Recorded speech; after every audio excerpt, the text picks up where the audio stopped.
Expect more right now.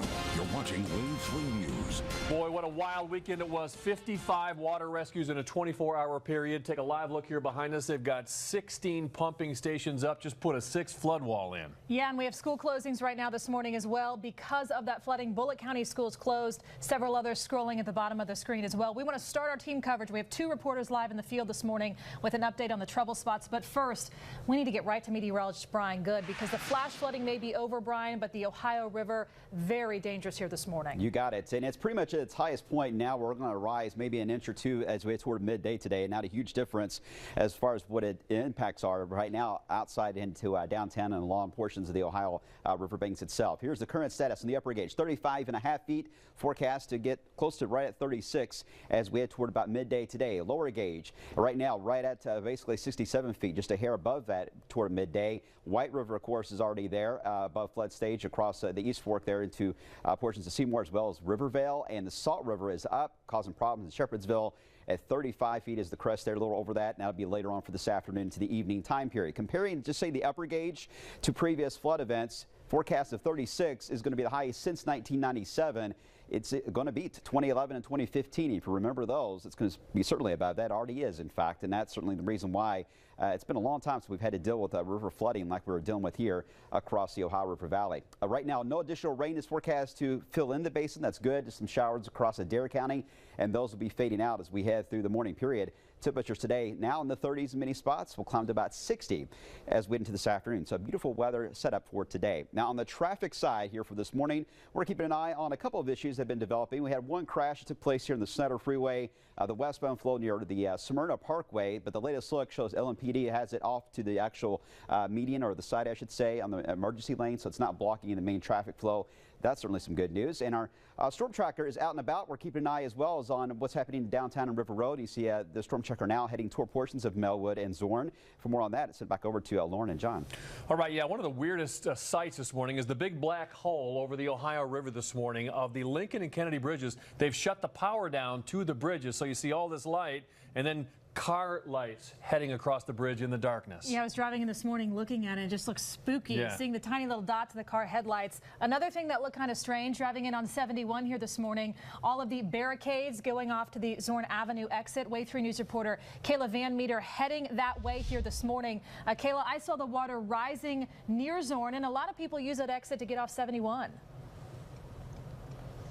Yeah, it's a heavy traffic in this area. We've actually just pulled up near 71 on Zorn Avenue, and this is as far as you can get when you are on Zorn. So the closer we get, the more you can see the high water there. The barricades blocking it off. You cannot drive underneath that overpass of 71 to get to that popular Shell station down there that we know often floods. But again, as you're traveling 71 this morning and you look off to your left and your right, you're going to see the high water there. We do expect it to cause some traffic issues this morning because we know how many people use it. We know I-64 West, you can exit to 3rd Street. Well, that's closed too. 71, of course, exits at Zorn Avenue closed also because of this high water.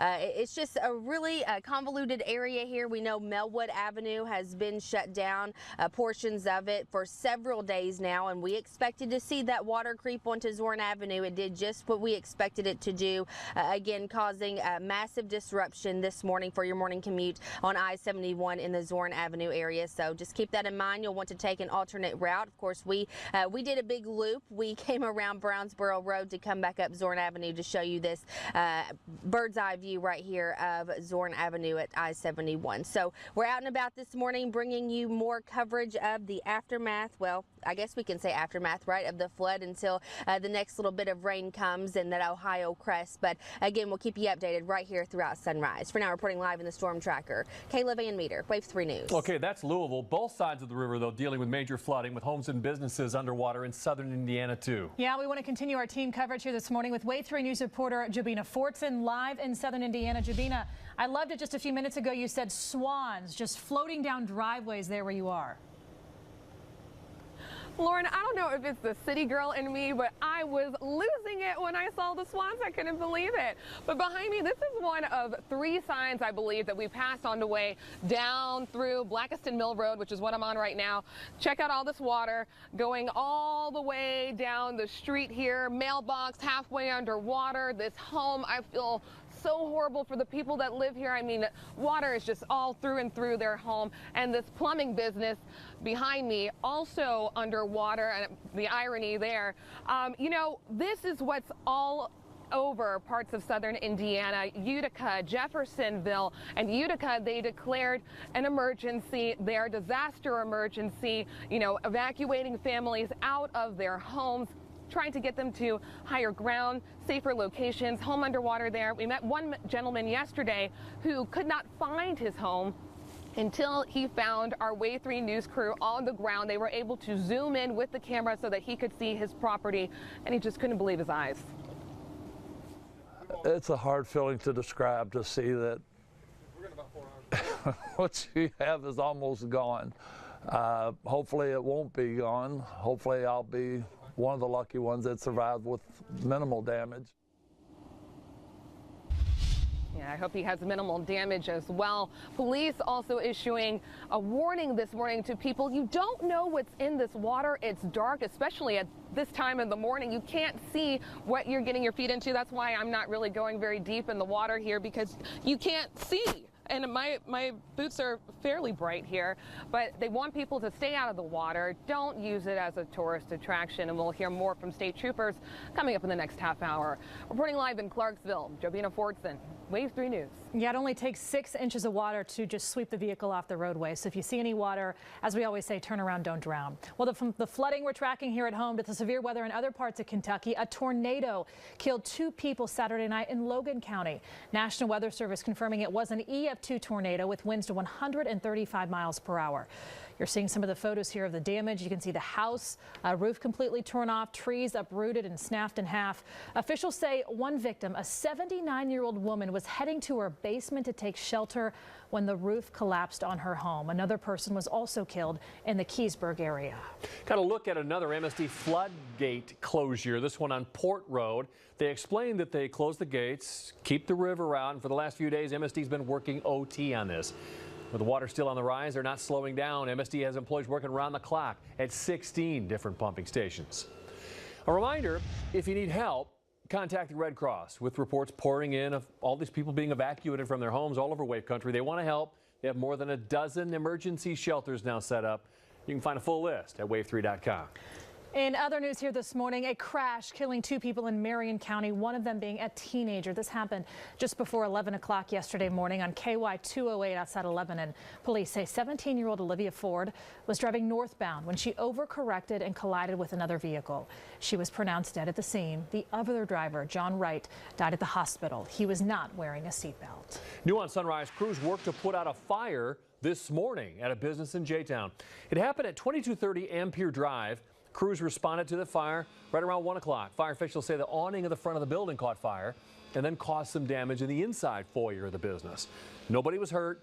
Crews got it all under control in about 20 minutes.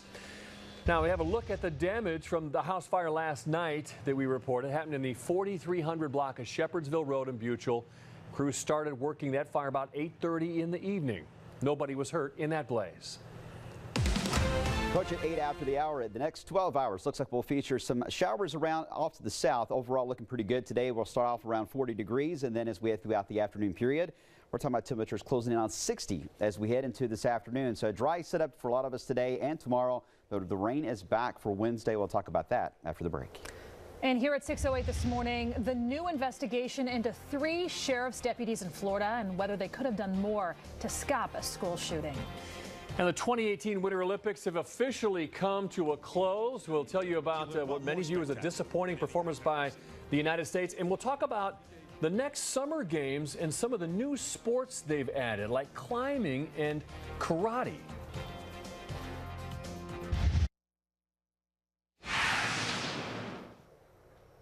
Good Good morning, everyone. You are taking a live look from Air 3 this morning as our team coverage continues. Live look there at the waterfront. The Ohio River dangerously close to so many roads here this morning, expected to crest today.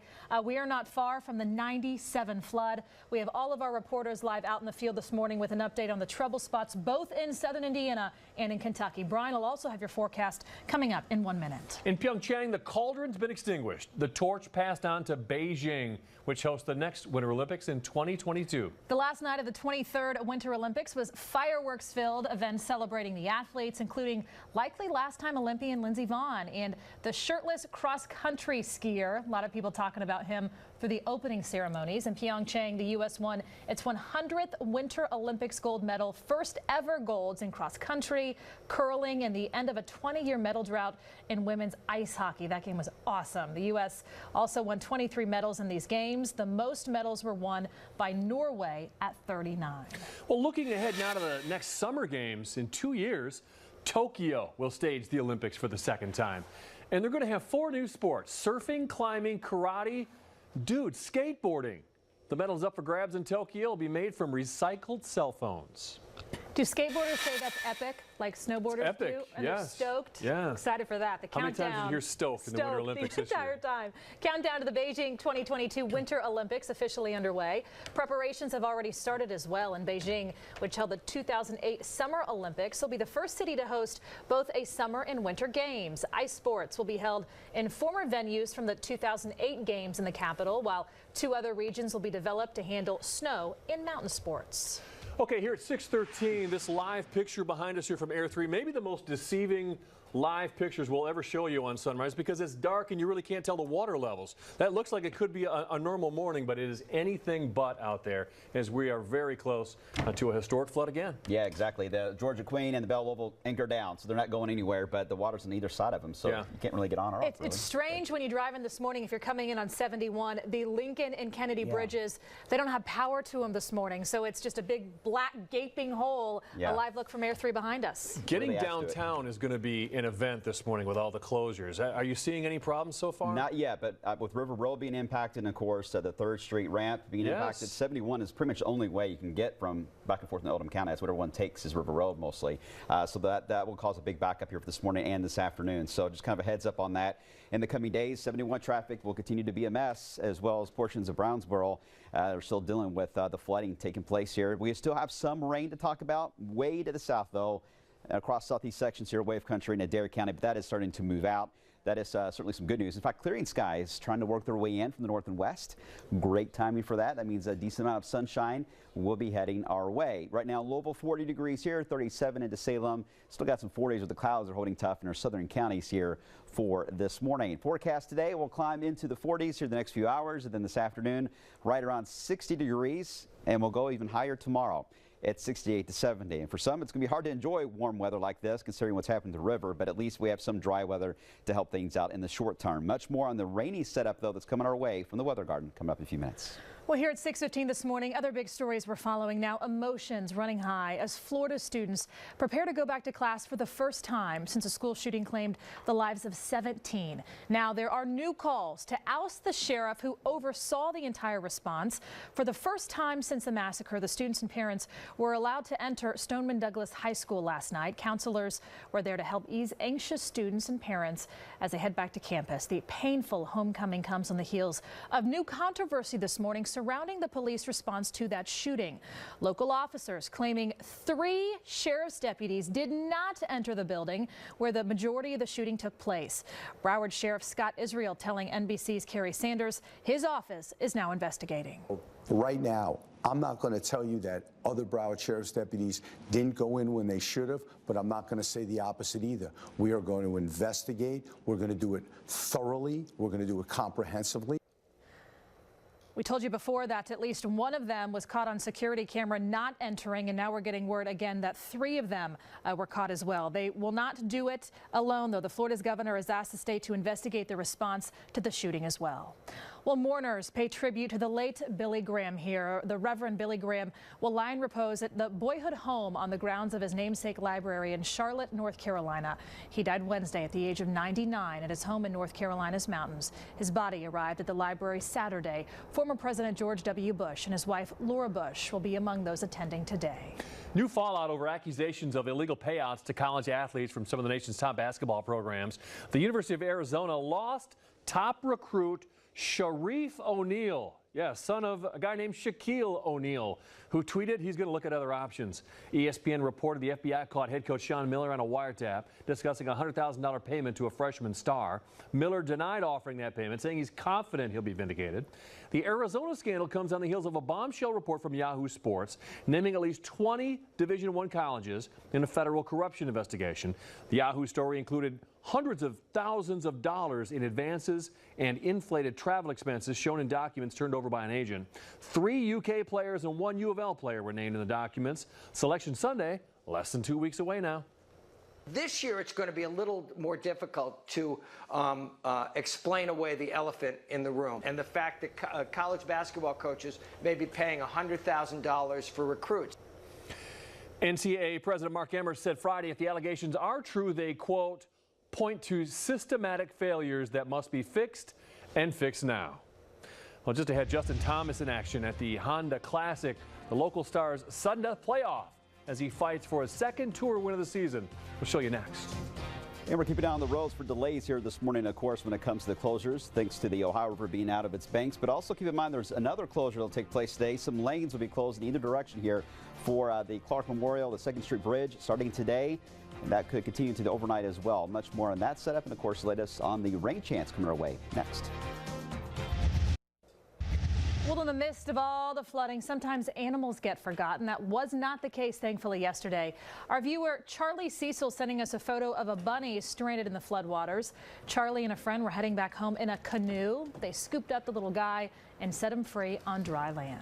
Some of the most memorable pictures, video you remember from the '97 flood were all the efforts to get the animals to dry land up and down the Ohio River that suddenly were faced with something they haven't seen before. Same thing here this morning. Look at this live shot this morning. There's your mailbox, Lauren. You got about 6 inches of clearance. It's just remarkable, isn't it? Yeah, this is in Cunningham's, also the Joe's Crab Shack on the river. A lot of them covered or getting close to it. We want to check in now with meteorologist Brian Good, because Brian, it was the flash flooding that caused so many issues over the weekend, but now it's the river flooding. Kennedy and Lincoln Bridge, power out. The lights not on this morning. Yeah, it's an eerie sight to see as you're coming in. You're right, Lauren. The rainfall last week, the idea about this is that we had it spread over a few days period, but in 1997, we had the rain totals, the grand total all in one day, and that caused big problems. A lot of flash flooding that led to the Ohio going up in 97 as well. Let me show you the map, though, of the rainfall that we did have last week. And grand totals coming in between 6 to 8 inches of rainfall right along the Ohio River basin itself. That influences the Salt River, the Rolling Fork, as well as, of course, the White River being impacted by the actual flood basin there, with the flash flooding feeding into all the smaller streams, then eventually into the mighty Ohio itself. And that's the reason why it continues its increase, although it's about to hit its highest point today, it looks like. Currently on the upper gauge, 35.5 feet, forecast only climb just a few more as we get up to portions here about 36 feet as we into later on for this afternoon. Just a few more inches and we will be there. As far as the lower gauge, same story, very close to where it's going to crest. It's now at 67.01, forecast at 67.2, and that'll be again around midday for today. Now, when you look down to the south, the Salt River, this has certainly caused big problems in Shepherdsville. It still has a slight climb to do, up to about 35.2 as we head toward this evening, but still, it is going to hover very close to that moderate flood stage throughout the next several days. And with additional rainfall coming our way, that's not good for those down into Bullitt County for sure. So we have a lot to monitor with additional rainfall certainly coming into play. Now today, we don't have to worry about that. Today is going to be a dry one for us. It is a bit cool out. And in fact, one thing you may notice when you step outside this morning is a lot of the birds are chirping like crazy. That's a sign of spring, really, because this is the first time I've heard it this noisy out here with birds. But certainly a warm day coming our way, relatively speaking. 41 degrees now. We'll climb up there into the upper 50s to around 60, it looks like today. The radar still has rain on it. It's down to the south, and this is going to hug Adair County for another hour or two, and then it'll move out of here, and then you guys will be in the clear. For the rest of us, it's mainly a dry setup as we got some dry air working its way in. from the north and west. It's going to give us a good 48 hours of a good dry period here with lots of sunshine during the day and clear skies at night. Today's high again around 60 degrees. Tomorrow we'll add about 10 to that. I think we have a good chance to get awful close to 70. And then we get into this mess for Wednesday and Thursday. It's a two-pronged deal. We got the first wave coming in Wednesday. This looks to be more of a light rain, a fairly widespread light rain event for Wednesday. It'll move out. Our next will move in. This is a stronger one. It will have heavy rain with it. It will have severe weather with it. And at the moment, it looks like the heaviest is going to fall across the southern sections here of wave country and then move its way out as we get into about Thursday afternoon. Potential is there for some stronger thunderstorms to the south. Right now, I think we'll have enough of a block that we can prevent that from impacting us here in wave country, the way it looks now anyway, so we'll monitor that. As far as the rain totals go, they just updated a few moments ago, and notice that the core of the heaviest of rain is now showing up across southern Kentucky versus the Ohio River or Indiana. Still, this is not good, 1 inch, but as long as we keep the heavier totals south of the parkways, we'll actually be in fairly decent shape when it comes to river flooding, but that's something we'll just have to fine-tune as we get closer in time, guys. 6:25 now, Brian. Tiger Woods finished 12th in the Honda Classic in his comeback to golf, but Justin Thomas continues to follow in his footsteps. The Louisville native was looking for his second win on the tour this season. Justin and Luke List would go to a sudden death playoff.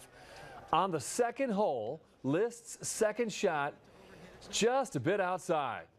Thomas, wasting no time, lands his second shot right on the back of the green. Nice approach. Oh, that's a useful shot. Justin would eventually tap in for birdie and the win, and he moves up to third in the world in the rankings, ahead of Jordan Spieth. Well, the U.S. biathlon team announced it will boycott an upcoming event in Russia due to doping and other allegations against the country. Members of the biathlon team said they would not participate in the World Cup biathlon final event set for late March in Russia.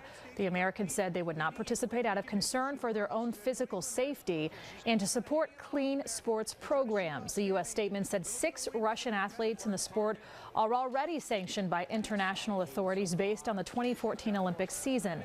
And it is urged that Russians to make a meaningful commitment to rectifying the doping culture before they are allowed to host biathlon competitions in the future. I actually liked biathlon in the Olympics this year. I was into it. There's a lot of drama in that one, yeah. Yeah. Russian ice hockey players sang their national anthem during the medal ceremony despite competing at the Pyeongchang Winter Games as neutral athletes. The team defeated Germany in the final to win the gold in hockey. So arm in arm, the players sang the anthem together over the sound of the Olympic anthem at the Gangneung Hockey Center. There at the arena as neutral athletes. They were barred from having their flag raised or their anthem played at the medal ceremony, but you can't bar them from singing. Okay, let's take a live look here from Air 3 ahead. It's dark now, you can't see much, but I'm promising you when that sun comes up this morning, you're going to see things you haven't seen for over 20 years around here. Entire neighborhoods swamped, devoured by the rising Ohio, but that's going to turn around today when it crests. We're going to have much more coming up on the affect already. And the forecast from Brian Good. And what do you do if you are dealing with flooding? Maybe your basement's flooded or your home, like those right there in southern Indiana, underwater. We have a list of what you need to do right now in order to get your home protected and get insurance as well. That's next. And a search for scientists from the Center for Disease Control and Prevention ahead what the CDC is saying about the man who's been missing for days, who has worked on Ebola and Zika response teams. Expect more right now. You're watching Wave 3 News. Good morning. It is 6:30. You've got a live look from Air 3 this morning. The city skyline and the rising river. Look how high it is up along I-64 right there. We got a lot of fallout from the flooding already here this morning. A bunch of school closings, Bullitt, Carroll, and West Point closed in Kentucky, and a bunch of delays in Indiana. Yeah, this is a big morning here in Sunrise. We are bringing you team coverage right now. Kayla Van Meter and Jobina Fortson, both of them out live, covering everything in Kentucky, also everything in Indiana. But first, the man of the hour, meteorologist Brian Good, bringing us up to speed on the river levels here at the Ohio, because we are getting dangerously close to cresting here soon. Yeah, very, very soon. In fact, to put this in perspective, for those of you that walk down for Whether it's Fort Castle or you're down there for Thunderville, Louisville, you know where the vendors set up underneath that overpass of 64, the water is already up to that level. So the entire Great Lawn is under water right now from the Ohio. And here are the latest numbers we've got on the upper gauge at 35.5, forecast to go to 36, almost there. That will take place around midday today. The lower gauge even closer at 67.01, forecast to be just above that. Here in the next few hours, it looks like. The White River already at its point, starting its drop, in fact. And Rivervale, a different story. It's a little bit of a delayed reaction, and we head a little further west. And the Salt River down in Shepherdsville, still causing you guys problems, of course. Flood stage at 35 feet, and it's over that.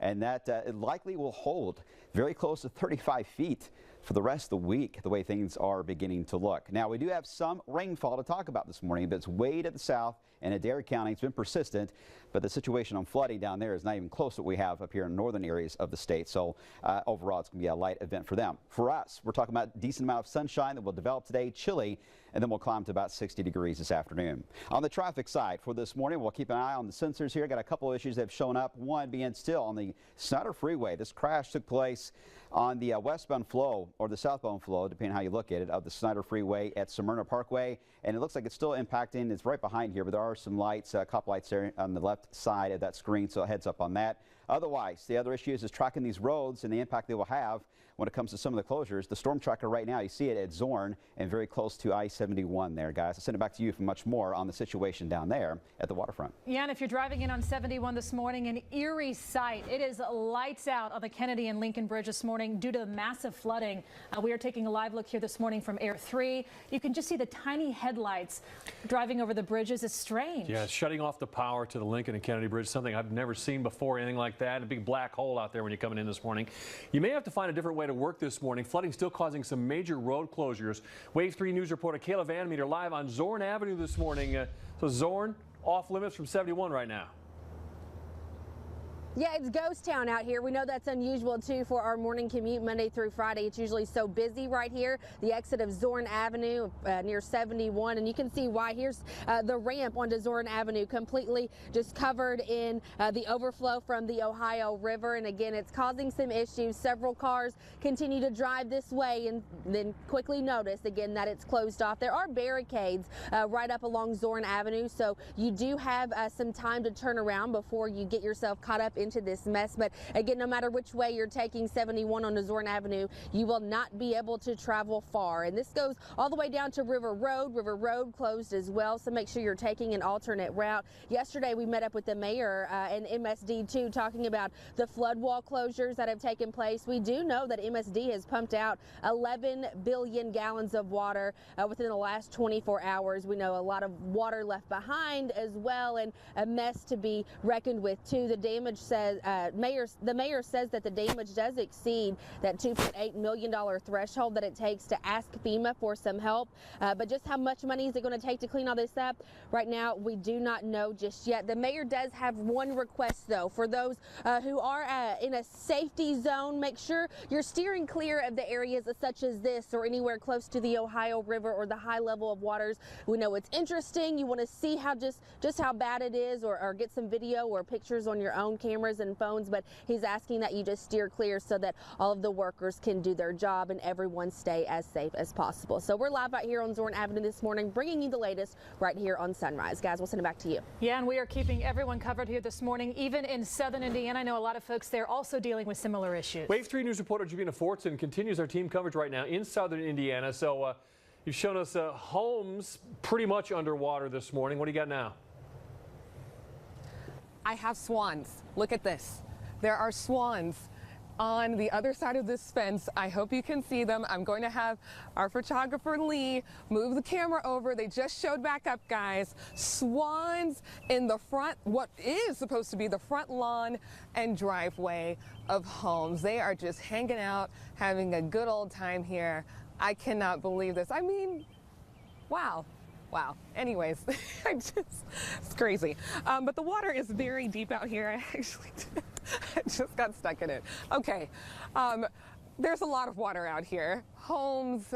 These homes obviously behind me in much better shape, but if you can see these red and blue flashing lights down this way, an officer has been parked here all morning and they plan to be here all day long because they do not want anyone coming down here, despite these several signs you pass driving down Blackiston Mill Road. They just don't trust that people will do it. They want people to stay out of the water because, one, your safety, two, you don't know what's in it, and they don't want to risk their own lives, but they will do it for you. We don't want to put ourselves at risk to come and save someone simply because they don't want to go around the water. We will, but it's really not what we'd like to do.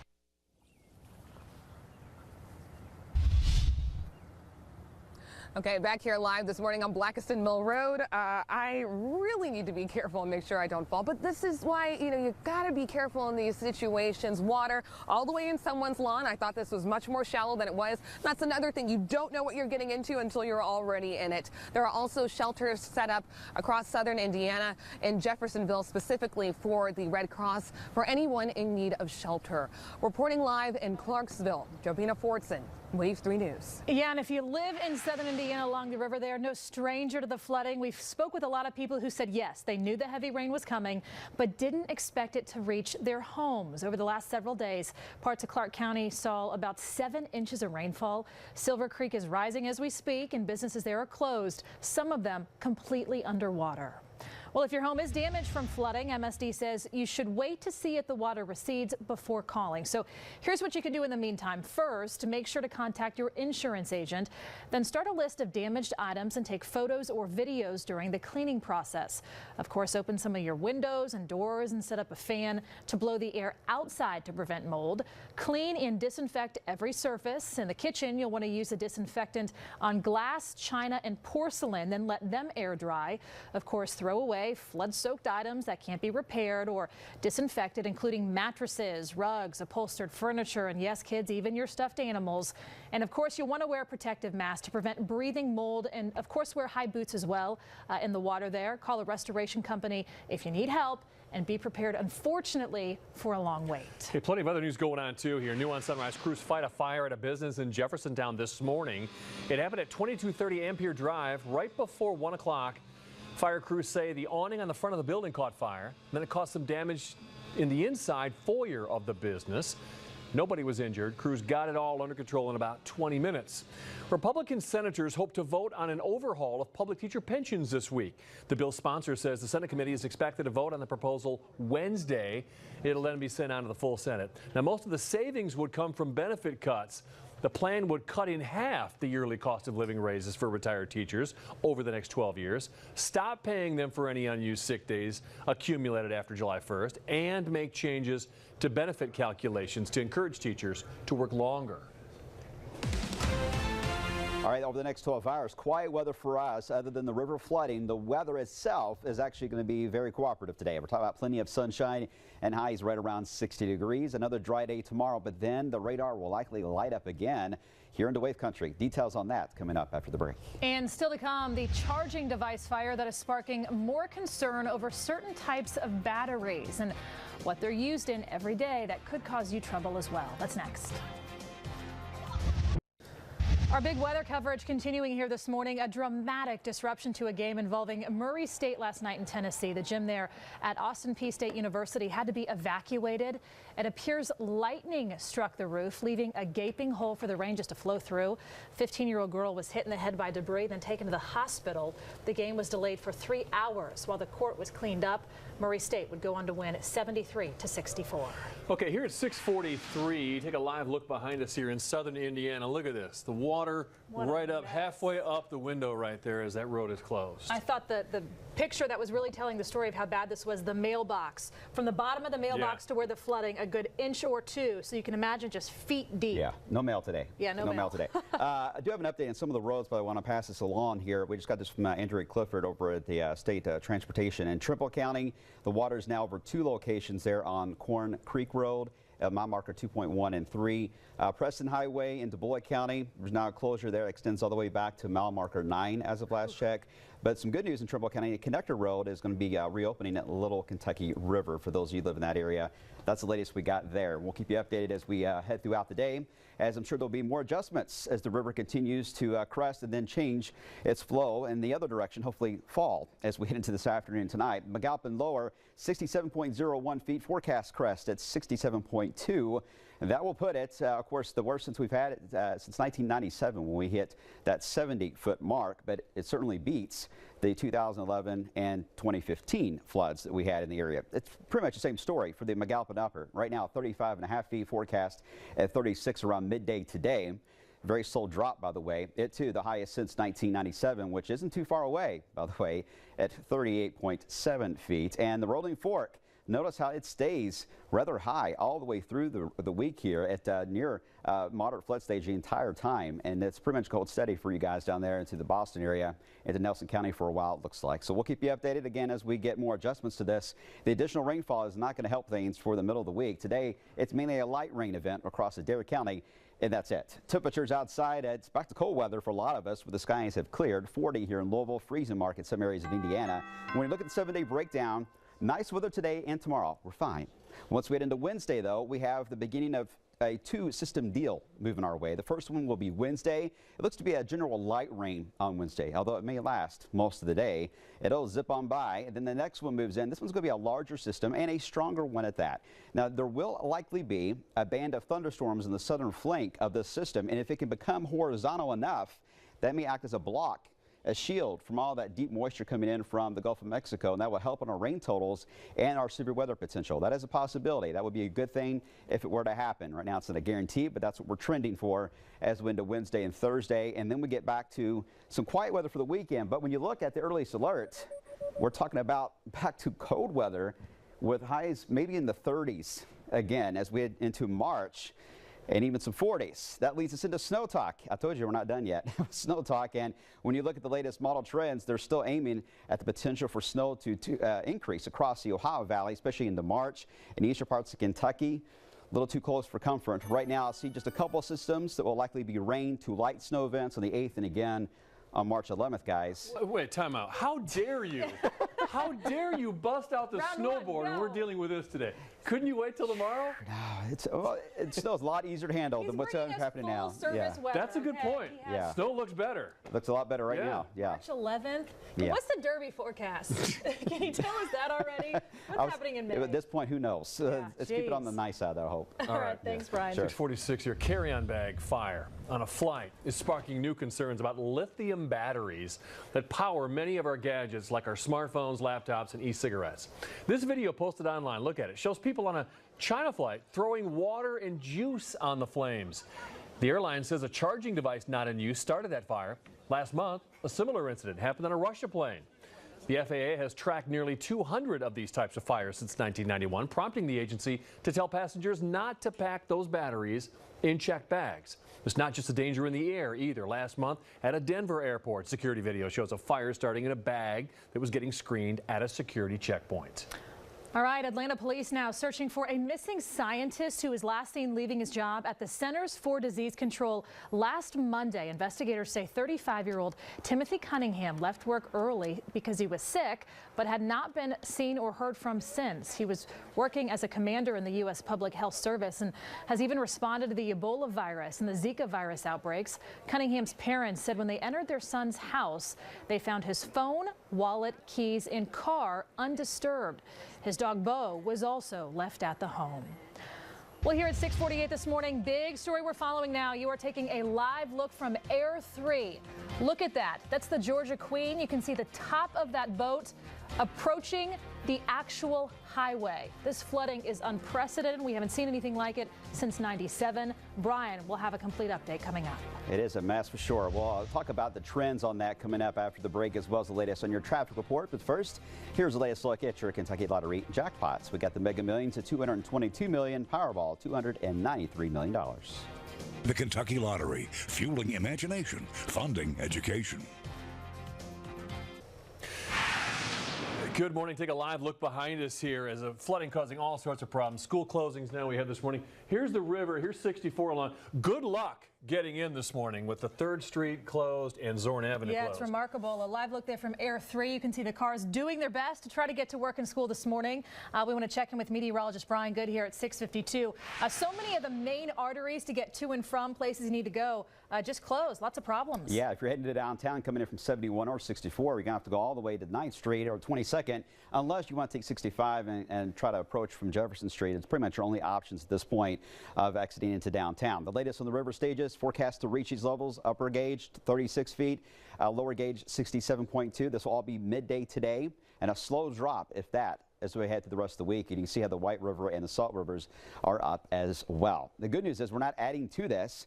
A little bit of light rain in southern Kentucky, that will fade away in the coming hours. A decent looking day with plenty of sunshine, the high right around 60 degrees, even warmer weather for tomorrow, but the rain is back Wednesday into Thursday. On the traffic side here for this morning, we're keeping an eye still on this crash. Down to the south here, we still got some problems with the westbound flow of the Snyder Freeway near Smyrna Parkway. The left lane has been blocked. Look at the traffic back up here. Nothing but a sea of headlights as you look into the distance there. So big delays being found there. As we've been talking about, still some delays expected for your morning commute because of the closures of the Ohio River. Our Kayla Van Meter is here in the storm tracker. She's here at Zorn Avenue. Here's 71 and here's River Road. And Kayla can only get to about this point. And John and Lauren, I think this is about as far as she can actually get right now because of the flooding there on Zorn itself. Okay, well, let's get back to that whole mess scramble you're going to have today of finding a way into work here with all these roads shut down. Yeah, we are continuing our team coverage here this morning with Kayla. We've been mentioning live there off Zorn Avenue. Kayla, I was driving in on 71 and I could see the water actually rising up from the interstate. You can see it there behind you.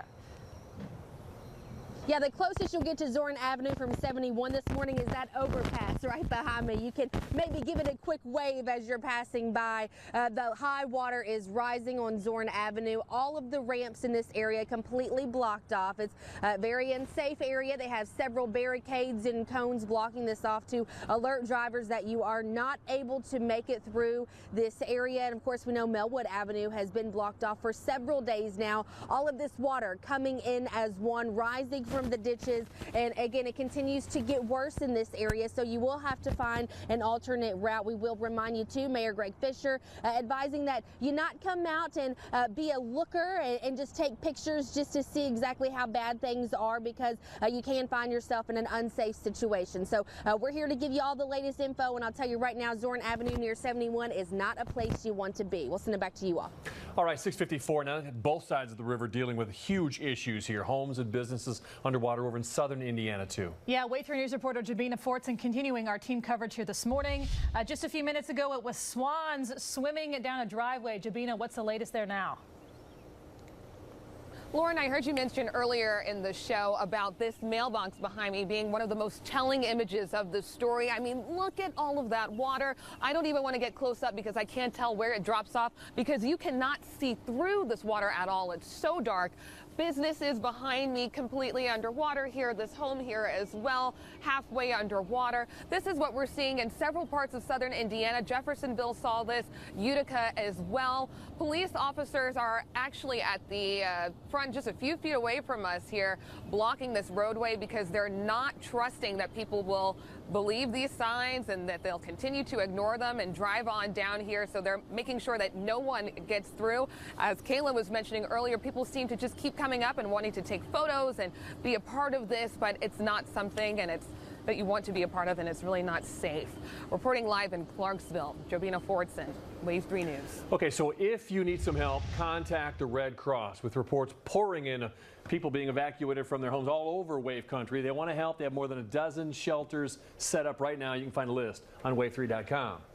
Also, one of the headlines we're following from overnight, crews had to put out a fire this morning at a business in Jeffersontown. It happened at 2230 Ampere Drive.